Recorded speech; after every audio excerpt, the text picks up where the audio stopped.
ಸ್ನೇಹಿತರೆ, ಅಕ್ಷಯ ತೃತೀಯ ದಿನದಂದು ಚಿನ್ನವನ್ನ ತೆಗೆದುಕೊಳ್ಳಲೇಬೇಕಾ? ತೆಗೆದುಕೊಳ್ಳದೆ ಇದ್ರೆ ಏನಾಗತ್ತೆ, ಏನು ಶಾಪ ಆಗತ್ತೆ, ಏನು ಕೇಡಾಗತ್ತೆ ಅನ್ನುವಂಥ ಒಂದು ಮಾಹಿತಿಯನ್ನ ಇವತ್ತು ನಾನು ನಿಮಗೆ ತೆಗೆದುಕೊಂಡು ಬಂದಿದ್ದೀನಿ. ನಿಜವಾಗ್ಲೂ ನಮ್ಮ ಹಿಂದೂಗಳಿಗೆ, ಅದರಲ್ಲೂ ನಮ್ಮ ಭಾರತೀಯ ಹೆಣ್ಣು ಮಕ್ಕಳಿಗೆ, ನಮ್ಮ ಕರ್ನಾಟಕದವರಿಗೆ ನಿಜವಾಗ್ಲೂ ಹೆಣ್ಣು ಮಕ್ಕಳಿಗೆ ಆ್ಯಕ್ಚುಲಿ ಅಕ್ಷಯ ತೃತೀಯ ಅಂದರೆ ಅವತ್ತು ನಿಜವಾಗ್ಲೂ ಬೆಳಿಗ್ಗೆನೆ ಎದ್ದು ಅವರು ಸ್ನಾನ ಮಾಡಿ ಹೊಸ ಬಟ್ಟೆಗಳನ್ನು ಧರಿಸಿ ತಮ್ಮ ಮನೆಯ ಇನ್ನು ಯಾರ ಅಕ್ಕ ತಂಗಿರ ಇರ್ಬೋದು, ಅಮ್ಮ ಇರ್ಬೋದು, ಎಲ್ಲರೂ ಕರ್ಕೊಂಡು ಜ್ಯುವೆಲರಿ ಶಾಪ್ಗೆ ಹೋಗ್ಬಿಟ್ಟು ಚಿನ್ನವನ್ನು ಖರೀದಿಸೋಕೆ ಆ್ಯಕ್ಚುಲಿ ಅವ್ರು ಯಾರು ಬೆಳಗ್ಗೆ ಹೋದರೆ ಸಾಯಂಕಾಲ ಬರ್ತಾರೆ, ಇಲ್ಲಾಂದ್ರೆ ರಾತ್ರಿನೂ ಕೂಡ ಆಗೋಗ್ಬಿಡುತ್ತೆ. ಯಾಕೆಂದರೆ ಜ್ಯುವೆಲರಿ ಶಾಪ್ಗಳಲ್ಲಿ ಆ್ಯಕ್ಚುಲಿ ಅವತ್ತು ಆ ಮಟ್ಟಿಗಿನ ಕ್ಯೂ ಇರುತ್ತೆ. ನಿಜವಾಗ್ಲೂ ಚಿನ್ನ ತೆಗೆದುಕೊಳ್ಳಲೇಬೇಕಾ? ಇದ್ರ ಬಗ್ಗೆ ಸಂಪೂರ್ಣವಾದ ಮಾಹಿತಿಯನ್ನು ಇವತ್ತು ನಾನು ನಿಮಗೆ ಕೊಡ್ತೀನಿ.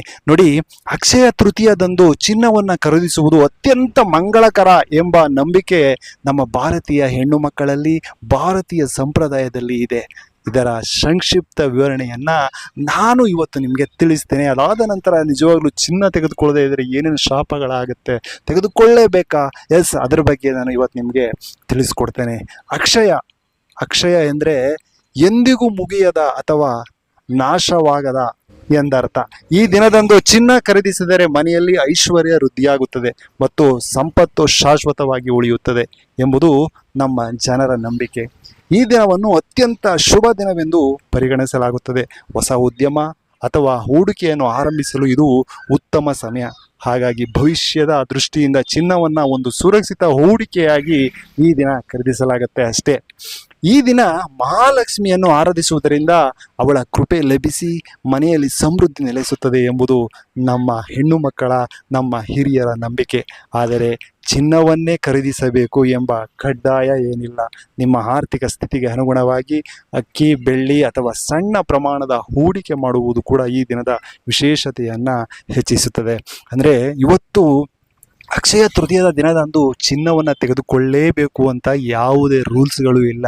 ಚಿನ್ನವನ್ನು ತೆಗೆದುಕೊಳ್ಳದೆ ಇದ್ರೂ ಕೂಡ ಏನಂದರೆ ಏನೂ ಆಗಲ್ಲ. ಆದರೆ ಅವತ್ತು ಅದರ ಬದಲು ಬೇರೆ ನಮ್ಗೆ ಇಷ್ಟವಾದಂಥ ಯಾವುದೇ ಒಂದು ಇದನ್ನು, ನಮ್ಗೆ ಇಷ್ಟವಾಗಿರ್ತಕ್ಕಂಥ ಯಾವುದೇ ಒಂದು ವಸ್ತುವನ್ನು ತೆಗೆದುಕೊಳ್ಬೋದು. ಆದರೆ ಆ ಒಂದು ದಿನ ನಿಜವಾಗ್ಲೂ ಬಡವರಿಗೆ, ನಿರ್ಗತಿಕರಿಗೆ ದಾನ ಮಾಡೋದ್ರಿಂದ ನಿಮಗೆ ಒಳ್ಳೆಯದಾಗುತ್ತೆ. ದಾನ ಮಾಡಿ, ನಿಮ್ಮ ಕೈಲಿ ಏನು ಸಿಗುತ್ತೆ ದಾನ ಮಾಡಿ, ಆಯಿತಾ? ದುಡ್ಡ, ಅನ್ನನ ಅಥವಾ ದವಸ ಧಾನ್ಯಗಳ, ನಿಮ್ಮ ಹತ್ರ ದುಡ್ಡು ಜಾಸ್ತಿ ಇದ್ದರೆ ಚಿನ್ನನೂ ಕೂಡ ದಾನ ಮಾಡ್ಬೋದು. ಬಹಳ ಅಂದರೆ ಬಹಳ ಒಳ್ಳೆಯದಾಗುತ್ತದೆ ಈ ಅಕ್ಷಯ ತೃತೀಯ ದಿನದಂದು. ಅವತ್ತು ನೀವು ಕೆಡಕಾಗತ್ತೆ ಅಂತ ಎಲ್ಲೂ ಕೂಡ ಯೋಚನೆ ಮಾಡೋ ಅವಶ್ಯಕತೆನೇ ಇಲ್ಲ. ಅಕ್ಷಯ ತೃತೀಯ ದಿನದಂದು ನಿಜವಾಗ್ಲೂ ಯಾವ ಭವಿಷ್ಯವನ್ನು ಕೂಡ ಕೇಳುವ ಅವಶ್ಯಕತೆ ಇಲ್ಲ. ಅವತ್ತು ನಿಮಗೆ ಶುಭ ದಿನ ಇರುತ್ತೆ. ಏನೇ ಕೆಲಸ ಕಾರ್ಯಗಳನ್ನು ಮಾಡಿದರೂ ಕೂಡ ಅವತ್ತು ಆರಾಮಾಗಿ ನೀವು ಮಾಡಬಹುದು. ಎಸ್, ನಿಮಗೆ ಇದು ನಿಜವಾಗ್ಲೂ ತುಂಬ ಉಪಯುಕ್ತವಾಗಿದೆ ಈ ಮಾಹಿತಿ ಅಂತ ಅಂದ್ಕೊಳ್ತೇನೆ. ಈ ಚಿನ್ನ ತಗೊಳ್ಳದಿದ್ರೆ ಏನು ಕೇಡಾಗಲ್ಲ. ಆರಾಮಾಗಿ ಹ್ಯಾಪಿಯಾಗಿರಿ, ಆರಾಮಾಗಿ ಹ್ಯಾಪಿಯಾಗಿ ಹಬ್ಬವನ್ನು ಆಚರಿಸಿ. ನಮಸ್ಕಾರ.